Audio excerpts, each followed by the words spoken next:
Dead on the Range here was drawn by Randall Chavez. Randy, as I called him, we went to college together. He went on to do a lot of work for Santana Management and produced quite a few posters for Bill Graham Presents, for big Day on the Green shows and what have you. Those posters were given to the band and not sold. They were real collector's items.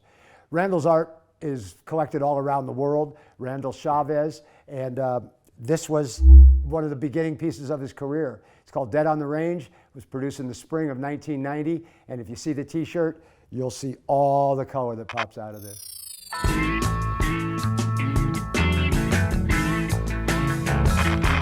So prior to getting my license with Grateful Dead Productions, when I had Club Dead rolling, I wanted to do a line of shirts that weren't going to infringe on the Grateful Dead's copyright, yet inferred that it was a Grateful Dead shirt. My first idea here, my mother had just passed away. I was down, it was sad. It was 1990, the spring of. And so I commissioned a close friend, Randall Chavez, to put together some art. And in this case, we called it Dead on the Range. Skeletons are coming up out of the fire, coming up out of the flames, a phoenix rising. And that to me was how I felt at the time with my mom being gone and out of our lives now. I kind of felt like this was time for me to rise up and build my business and really get going. And so we started Dead on the Range. Randall could draw a skeleton with anybody. The details, this is original art. It's pencil drawing, and there's some overlap and cutout where he cut and pasted pieces of this together to make the original. This turned out to be one of Club Dead's top 5 highest grossing shirts.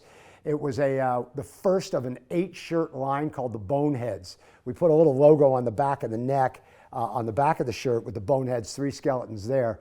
This drew off the 3 skeletons from the Club Dead line. There was always energy in 3.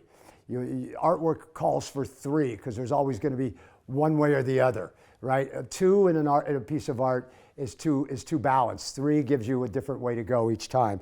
So between the 3 skeletons here, playing stringed instruments, a banjo, a fiddle, and a guitar, the skeletons rising out of the ashes, this shirt is blasting with color, but this was the original black and white.